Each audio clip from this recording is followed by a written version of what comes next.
O governo brasileiro vai negociar para conseguir seguir exportando carne bovina para a China, sem a nova tarifa de 55% anunciada hoje pelo Ministério do Comércio do país asiático, caso haja excedente nas cotas de importação dos países.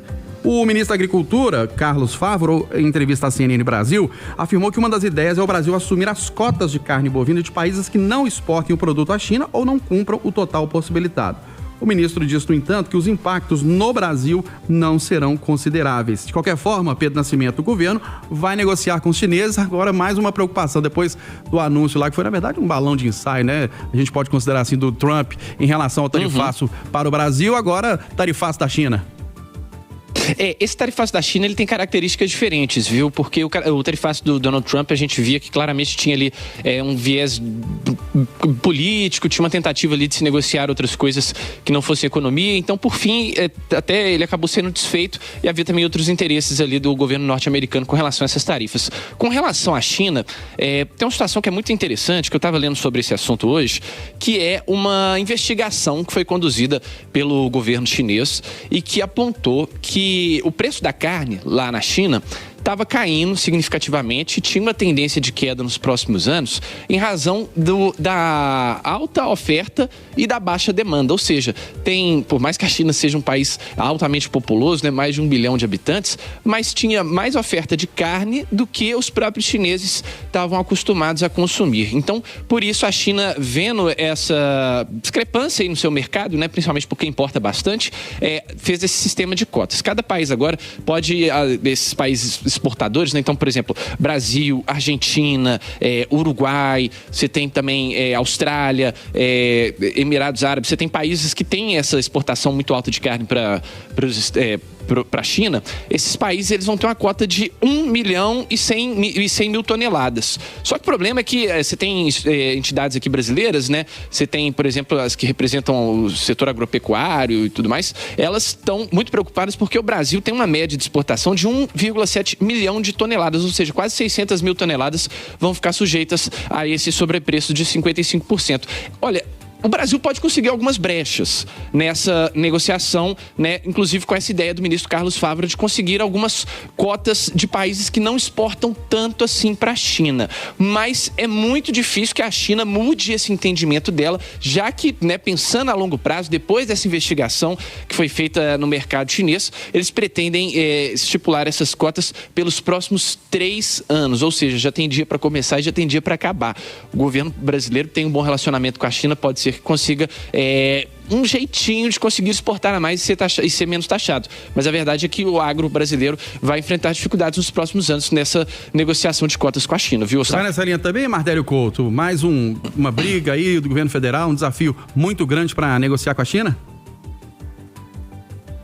Eu sou mais otimista, eu concordo com o Pedro nesse sentido que essa discussão é uma discussão mais técnica, então dá para sentar na mesa de negociações e trabalhar ali com fatos, com números, e aquela briga com o Trump tinha muita politização envolvida, questão política e tinha muito blefe, né, Eustáquio? Então é difícil você às vezes trabalhar com elementos que não são reais. Agora nessa situação com a China, Eustáquio, para ser bem justo, eu conversei ao longo dos últimos meses com alguns empresários, principalmente de Minas Gerais, que estavam muito preocupados com a China em um outro cenário, a invasão do aço chinês em alguns setores aqui do Brasil. O Brasil estaria importando muito aço chinês e o aço chinês estaria chegando aqui ao nosso país, muitas vezes com valores muito baixos. E isso tem uma explicação, não é que nosso aço não seja competitivo, pelo contrário, a mineração brasileira, a siderurgia mineira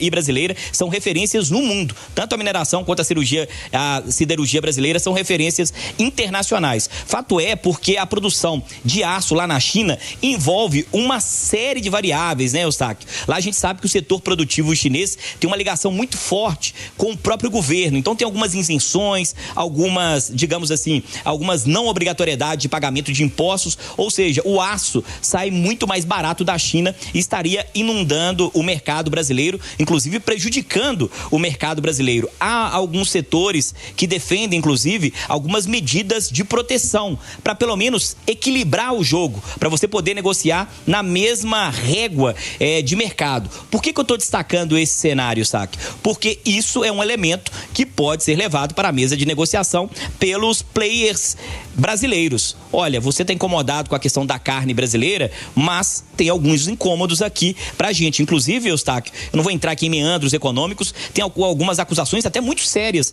de alguns representantes do setor da siderurgia, do setor da indústria de Minas Gerais, contra essa situação envolvendo o aço chinês. Estou citando só um exemplo.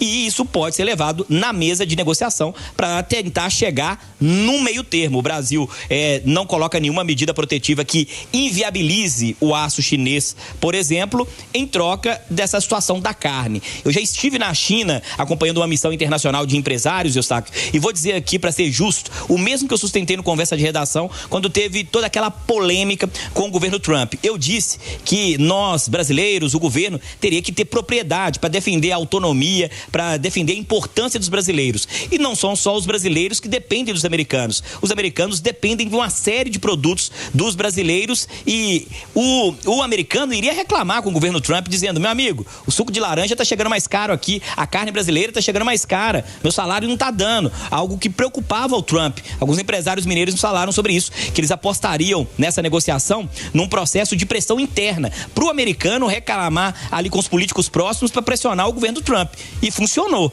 E isso também vale para a China. Produtos brasileiros inundam o mercado chinês. Então, há essa pressão interna. A China precisa muito dos produtos brasileiros. Já vi nas prateleiras quando eu estive por lá, a carne brasileira em todo o local. É uma carne muito apreciada, tem um valor interno muito bom. Então, os chineses também precisam dos nossos produtos. O governo tem que sentar na mesa de negociação sabendo da nossa importância, Eustáquio.